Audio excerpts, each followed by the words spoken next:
ایک دفعہ کا ذکر ہے، دور دراز کی ایک سلطنت پر ایک بادشاہ حکومت کرتا تھا۔ بادشاہ کی ملکہ بہت ہی خوبصورت اور مہربان تھی اور تمام رعایا اس سے بہت خوش تھی۔ ملکہ اکثر اداس رہتی تھی کیونکہ اس کی کوئی اولاد نہ تھی۔ آخرکار بہت سالوں کی دعاؤں کے بعد اللہ تعالیٰ نے بادشاہ اور ملکہ کو ایک خوبصورت بیٹی سے نوازا۔ انہوں نے اپنی بیٹی کا نام سنو وائٹ رکھا۔ بدقسمتی سے بیٹی کی پیدائش کے بعد ملکہ وفات پا گئی، چنانچہ بادشاہ نے سنو وائٹ کی دیکھ بھال کرنے کے لیے دوسری شادی کر لی۔ نئی ملکہ بہت حسین و جمیل تھی، لیکن حسین ہونے کے ساتھ ساتھ وہ بہت مغرور اور ظالم بھی تھی۔ اس کے پاس جادو کا ایک آئینہ تھا۔ وہ ہر روز آئینے سے پوچھتی، بول آئینے بول، اس دنیا میں سب سے حسین کون ہے؟ جب بھی وہ یہ سوال پوچھتی، آئینہ ایک ہی جواب دیتا، ملکہ تم ہی اس دنیا کی سب سے حسین عورت ہو۔ وقت کے ساتھ ساتھ سنو وائٹ بھی بڑی ہوتی گئی۔ ایک صبح جب ملکہ نے آئینے سے پوچھا، بول آئینے بول، اس دنیا میں سب سے حسین کون ہے؟ تو آئینہ بولا، اے ملکہ، یقیناً تم بہت حسین ہو، لیکن سنو وائٹ تم سے بھی زیادہ حسین ہے۔ ملکہ یہ سن کر صدمے میں آ گئی اور وہ سنو وائٹ سے حسد کرنے لگی۔ جلن اور حسد میں آ کر ملکہ نے ایک شکاری کو حکم دیا کہ وہ سنو وائٹ کو جنگل میں لے جا کر مار ڈالے۔ شکاری ملکہ کے حکم پر سنو وائٹ کو جنگل میں لے گیا، لیکن اس کو مارنے کی ہمت نہ کر سکا۔ اس نے سنو وائٹ کو زندہ جنگل میں چھوڑ دیا اور خود واپس آ گیا۔ اب ملکہ یہ ہی سمجھتی تھی کہ سنو وائٹ مر چکی ہے۔ ادھر جنگل میں تنہا سنو وائٹ بہت پریشان اور خوفزدہ تھی۔ اسے بالکل سمجھ میں نہیں آ رہا تھا کہ وہ کدھر جائے۔ اس نے کسی مناسب جگہ کی تلاش میں ادھر ادھر دیکھنا شروع کر دیا۔ آخرکار اسے ایک چھوٹا سا گھر دکھائی دیا۔ وہ اس گھر میں داخل ہو گئی۔ وہاں اس نے 3 لوگوں کے لیے کھانا پڑا دیکھا۔ سنو وائٹ صبح سے بھوکی تھی۔ کھانے کو دیکھ کر اس کی بھوک چمک اٹھی۔ اس نے پیٹ بھر کے کھانا کھایا، پھر وہ دوسرے کمرے میں گئی۔ وہاں اس نے 3 بستر دیکھے۔ سنو وائٹ بستر پر لیٹ کر گہری نیند سو گئی۔ اگلی صبح جب اس کی آنکھ کھلی تو اس نے دیکھا کہ 3 لوگ اس کے بستر کے ارد گرد کھڑے تھے۔ دراصل وہ گھر ان 3 لوگوں کا تھا۔ سنو وائٹ ان کو دیکھ کر گھبرا گئی، لیکن بوڑھا آدمی بولا، پیاری لڑکی گھبراؤ مت، ہم تمہیں ہرگز نقصان نہیں پہنچائیں گے، ہمیں بتاؤ کہ تم کہاں سے آئی ہو۔ سنو وائٹ نے ان کے پوچھنے پر انہیں اپنی کہانی سنائی۔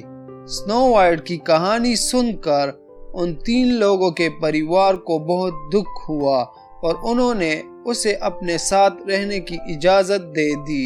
ہر روز وہ کام پر چلے جاتے اور سنو وائٹ گھر کے کام کاج کرتی رہتی۔ انہوں نے سنو وائٹ کو نصیحت کی کہ وہ کسی بھی انجان آدمی سے کوئی چیز نہ لے اور نہ ہی کسی اجنبی کو گھر میں داخل ہونے کی اجازت دے۔ یوں وقت گزرتا رہا۔ اب سنو وائٹ کی سوتیلی ماں کو یہ تسلی تھی کہ سنو وائٹ اس دنیا میں نہیں ہے اور اب وہی اس دنیا کی خوبصورت ترین عورت ہے۔ ایک دن سنو وائٹ کی سوتیلی ماں نے جادوئی آئینے سے پھر وہی سوال کیا۔ اس مرتبہ بھی آئینہ نے کہا کہ سنو وائٹ اس دنیا کی سب سے خوبصورت لڑکی ہے۔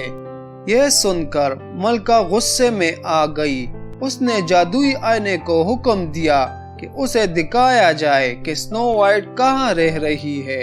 جادوئی آئینے نے اسے وہ جگہ دکھا دی جہاں سنو وائٹ موجود تھی۔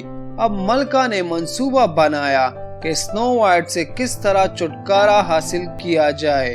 چنانچہ منصوبے کے مطابق اور ایک غریب عورت بن کر سیبوں کی ایک ٹوکری اٹھائے سنو وائٹ کی جھونپڑی کی جانب چل پڑی۔ ملکہ نے سیبوں کی ٹوکری میں سب سے اوپر ایک زہریلا سیب رکھ لیا۔ ملکہ نے جھونپڑی کے باہر پہنچ کر آواز لگائی۔ سنو وائٹ آواز سن کر باہر آئی تو ملکہ بولی، بیٹی دیکھو کتنے مزیدار اور شاندار سیب ہے، تم یقیناً کھانا پسند کرو گی۔ یہ کہتے ہوئے ملکہ نے زہریلا سیب سنو وائٹ کی جانب بڑھا دیا۔ سنو وائٹ بھی اتنا خوبصورت سیب دیکھ کر بہت خوش ہوئی اور اس نے ملکہ کے ہاتھ سے سیب لے لیا۔ ملکہ بولی، بیٹی اب ذرا یہ سیب کھا کر تو دیکھو، اگر تمہیں میٹھا لگے تو ہی میں پیسے لوں گی۔ سنو وائٹ نے جیسے ہی سیب کھایا وہ چکرا کر زمین پر گر گئی اور بے ہوش ہو گئی۔ ملکہ مطمئن ہو کر محل میں واپس آ گئی۔ ادھر جب وہ لوگ کام سے واپس لوٹے تو انہوں نے سنو وائٹ کو جھونپڑی کے باہر بے ہوش پایا۔ انہوں نے سنو وائٹ کو ہوش میں لانے کی بہت کوشش کی لیکن وہ ناکام رہے۔ بالآخر ان لوگوں نے مایوس ہو کر سنو وائٹ کو لٹا دیا اور رونے لگے۔ ان کو اب یقین ہو گیا تھا کہ سنو وائٹ مر چکی ہے۔ اتفاق سے قریبی ملک کا ایک شہزادہ بھی جنگل کی سیر کرنے نکلا تھا۔ اچانک اسے پیاس لگی اور پیاس بجھانے کی غرض سے اس نے اسی گھر کا دروازہ کھٹکھٹایا اور اندر آ کر سب کچھ دیکھ لیا اور ان سے پوچھا کہ آخر یہ کیا ماجرا ہے۔ انہوں نے شہزادے کو سنو وائٹ کی کہانی سنائی۔ شہزادے کو سنو وائٹ کی کہانی سن کر اس سے ہمدردی ہو گئی۔ اس نے شہزادے کی نبض دیکھی جو کہ ابھی تک چل رہی تھی۔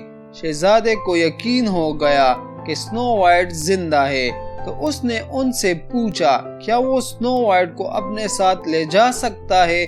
انہوں نے شہزادے کو اجازت دے دی کہ اچانک سنو وائٹ کو ہوش آ گیا۔ سنو وائٹ کو ہوش میں آتا دیکھ کر شہزادہ اور وہ لوگ بہت خوش ہوئے۔ شہزادہ ان کی رضامندی سے سنو وائٹ کو اپنے ملک لے گیا۔ وہاں پہنچ کر اس نے اپنے والدین کو سارا ماجرا سنایا۔ سنو وائٹ کی کہانی سن کر بادشاہ نے ایک بہت بڑے جشن کا انتظام کیا جن میں سنو وائٹ کے والدین کو بھی بلایا گیا۔ جب سنو وائٹ کا باپ اور اس کی سوتیلی ماں محل میں پہنچے تو سنو وائٹ کو دیکھ کر حیران رہ گئے۔ سنو وائٹ اپنے باپ کو دیکھ کر خوشی سے رونے لگی اور اسے ملکہ کی مکاری سے متعلق بتایا۔ بادشاہ نے اسی وقت اپنے سپاہیوں کو حکم دیا کہ ملکہ کو گرفتار کر کے قید خانے میں ڈال دیا جائے۔ بادشاہ نے شہزادے کے والدین اور شہزادے کی خواہش پر سنو وائٹ کی شادی شہزادے سے کر دی جو کہ ہنسی خوشی محل میں رہنے لگے۔